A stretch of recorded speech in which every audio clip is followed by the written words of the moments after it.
Hi, greetings to Gaga. Welcome back. Thank you. Look fantastic. You look lovely. I love the look. You pulled up in that vintage Cadillac. Yes. And you were old world glamour. Thank you. I can't believe was in an Eldorado. I never would have breathed. The first question we've all been wondering, how are you feeling with the hip? I was reading, it was actually quite serious. I didn't know you actually broke your hip. I know, we didn't know actually.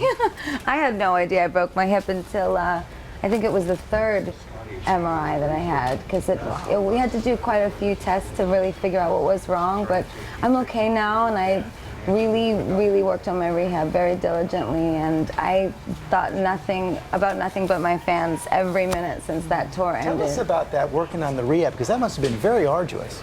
It was intense, and especially because I'm such an active person and I love performing so much. It was challenging to stop performing. That was the hardest part, not seeing the fans, not performing, not playing music.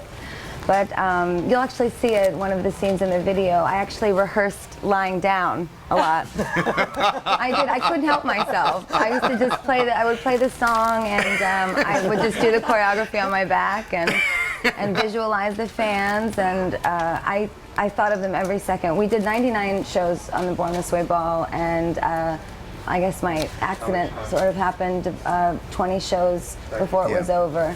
So it had to be incredibly painful. They have not taken one moment not to think of you. They are pressed up against the glass all around Times Square. It's awesome. And they're very glad to have you back, as are we. Now, when I look at this, and I look at the new look, and we see the image on Applause, so tell me what's behind the whole, creation of the look here.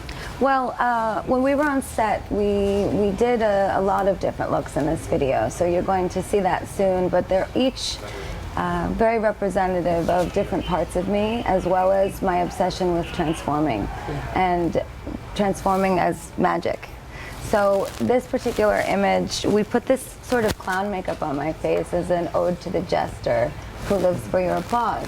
And as I was performing on the set, I started to feel really emotional and sad because I hadn't seen my fans for a long time. And it's very different performing for a camera than performing for 50,000 people. It feels different, and I truly miss them. So I took my hands and I smudged the makeup down my face like tears, and I began to cry while I was singing I Live for the Applause. And what I mean is not that I live for attention, but I live for making you happy. And that's when the applause happens, when the audience loves it.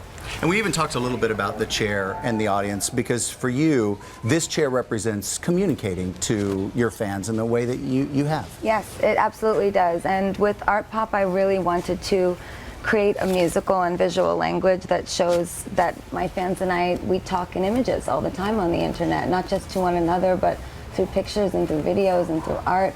On littlemonsters.com, which is a social media site that we built dedicated to Little Monsters, I talk to them constantly, and this chair is really indicative of what I want to say with this campaign. I'm not just a musician, I'm also a creative mind. How did being forced not to perform for some time, how did that change your creative process? It made it much more intense and amazing, because I couldn't do anything else but create. I couldn't dance, I couldn't walk, I couldn't anything. So I sat on the couch and I worked every day, and I wrote all my ideas down, and I obsessed about the music. I read someplace you called it your gazing period. Yeah. That it really... I'm working with Jeff Koons as well on some new art projects, and with Marina Abramovich and Robert Wilson, and Inez Venu did the video.